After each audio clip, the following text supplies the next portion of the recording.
So now about the boy Joe Grind, we on the grind. We're in St. Francois Valley Road, the bottom of St. Babs, Belmont. In the heart, with one of the hottest dancehall artists in TNT right now. No strings attached, no apology. S.Carter, big up yourself, my brother. Everything natural, you know the things stay. Thanks for meeting us, well. Yeah man, bless up everybody, welcome in my home anytime. Man. Yeah. Well, you don't know the scene, we have a little something controversy bubbling. Right. Your name calling. You see As real usual. lot. And every story have three sides. My side, your side, and the truth. I can't get the truth because so give me your side of the story now. What really going on? Squeezy Rankin.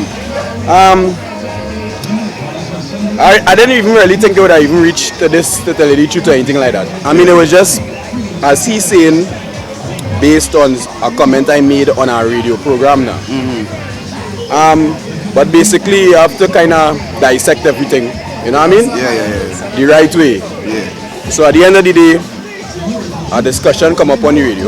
Yeah. I was working with Smokey that night. Right. So Smokey, you know, within what we was talking about the business to tell you the truth, you know, the difference between the soca timing and after soca, how a new kind of niche and industry, you know. We're trying to create into a business and really, you know, keep it as no hustle or anything like that. There's a hustle right now basically. You know, no, I wouldn't say we're trying to make it into a business structure, you know what I mean? Making it into one. But you know, it takes teamwork. Yeah. You know what I mean? It takes everybody to be dream. on a level, if you understand what I'm saying. One person can't carry the whole load.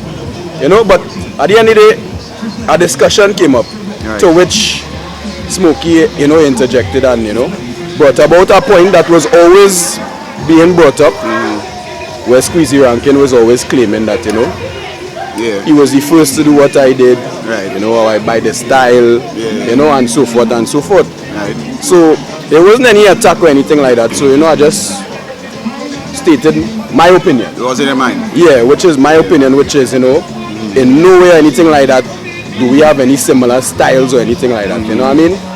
I mean, as I said, no disrespect to no artist style or brand of music or anything like that, you know what I mean? Right. But, you know, he has a kind of more gimmickal, you know, live performance, you know? You know, woman is lie and if the some could have talk, you know? And I would say, you know, S.Carter's music is a little kind of more direct because, you know, I go straight into that, you know, cocky in your pussy.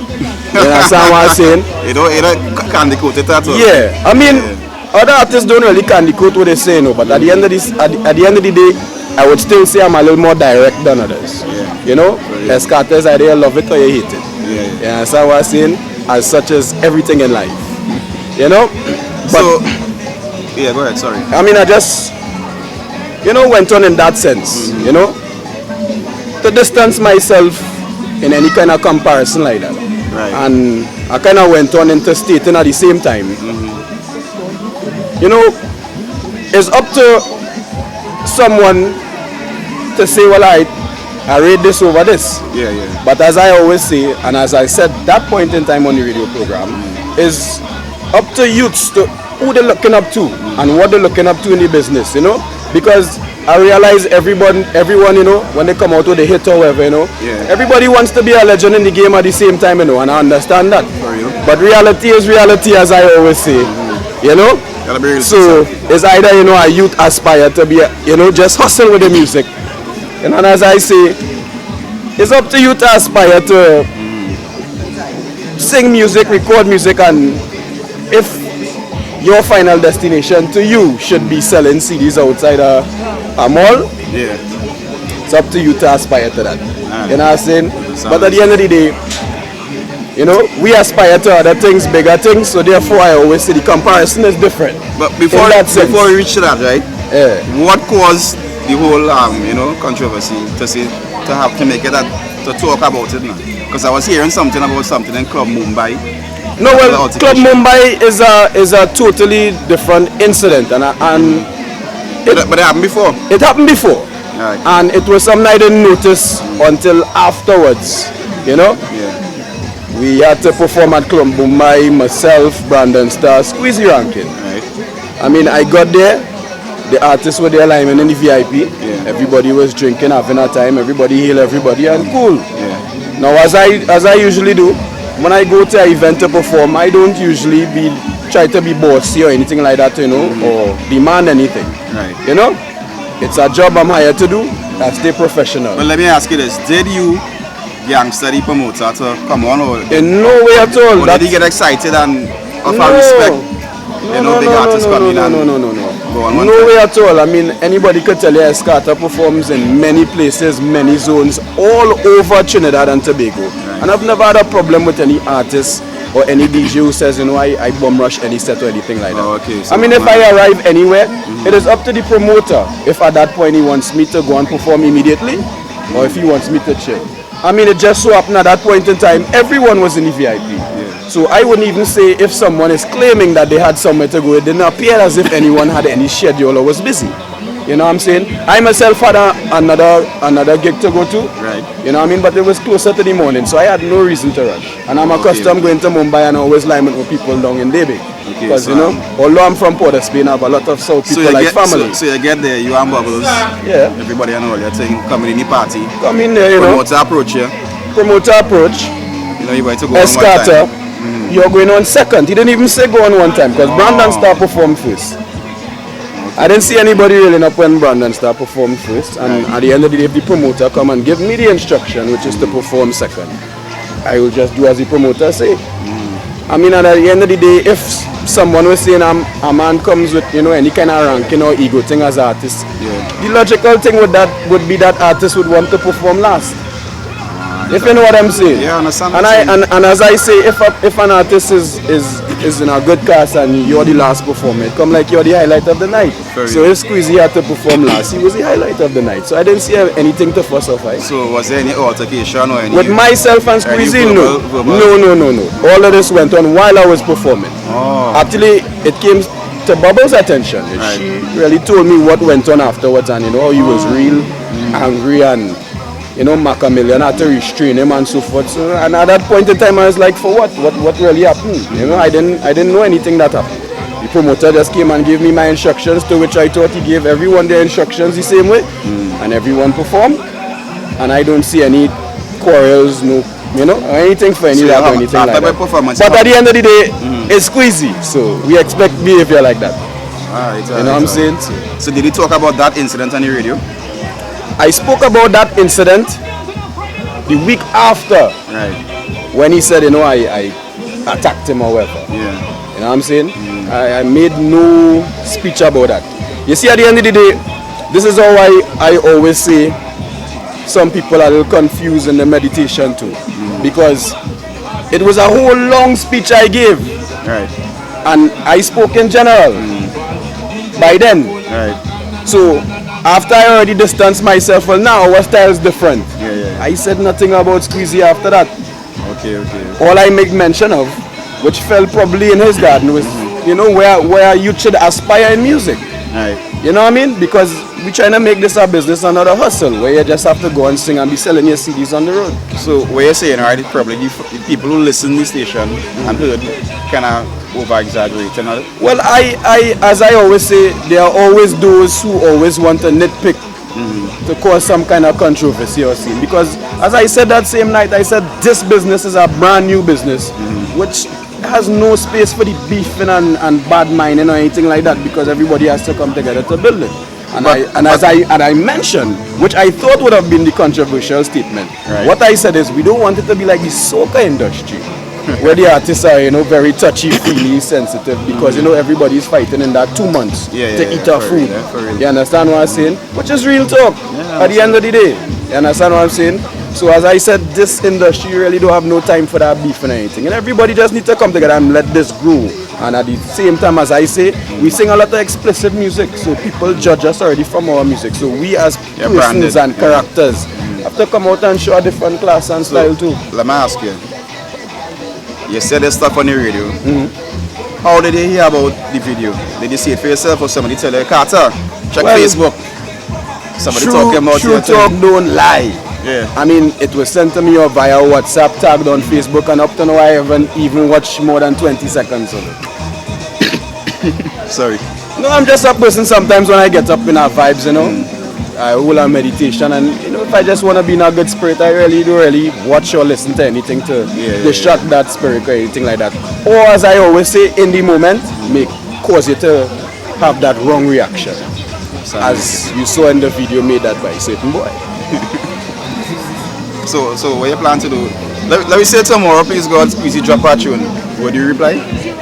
Well, as I say, you know, I come from a song man industry and anything like that, you know. So, as I always say, if a boy want to pick up the mantle, you know, you just have to defend it. But I mean, the video is out how long now? About probably a week. A week? Yeah. And at the end of the video, you say go and do a song now, and the song, and no come here. Nothing is coming here. So you think he was just ground charging, scared? I mean, as I look at it, as I just say, you know, it's a publicity stuff. To me, I mean, where is there to go? Sometimes, you know, artist career reach at a certain point, and sometimes you need a hype, so you had to just throw a job at the hype thing. You know what I'm saying? When you was explaining, I spoke to Squeezy, he was explaining to me that, you remember you talk on the radio, so... Well, I'm a radio personality, that's my job. Do you think it's fair to say that he is looking for hype when he really didn't mention his name on the radio? Well, I responded to something he said. It's not like if I just out of nowhere Squeezy Rankin on my mind and I just, you know what I'm saying? I mean, if someone keeps making accusations... It wasn't totally no feelings? No feelings at all and anything like that. I mean, if it is my DJ say, yo, claims are being kept made, I mean, I just address that and I move along. You understand what I'm saying? Who believe it, who don't. I mean, it have other people who have all kind of accusations on S.Carter saying this and that. I haven't replied, but as I always say, where's their proof? Where's the proof of this? People say I thief songs, where's that song? They're not even singers. You understand what I'm saying? And they can't even sing a song yet. They were saying like some guy and his man say that he stole the copyright. Man. Big up my guy and his people. Guyana people know me good. And that's the first time I hear that. True. Everybody in Trinidad know first person to ever coin the phrase copyright. Shot told me, he said, when Carter came to me and he built that from scratch, man. From scratch. I don't know. Told him how to build the beat, everything. Speed, everything. Right, I mean, a lot of people don't know really the depths of S.Carter. They just hear the songs and everybody make their judgment from there. But I'm a musical person, born in music, grew up in music, professionalized my skill in music. And at the end of the day, this is what I love. So how do you view Squeezy Rankin as an artist? As an artist, Squeezy, a cool artist, man. You know what I'm saying? But as I always say, there are a lot of people who confuse their talent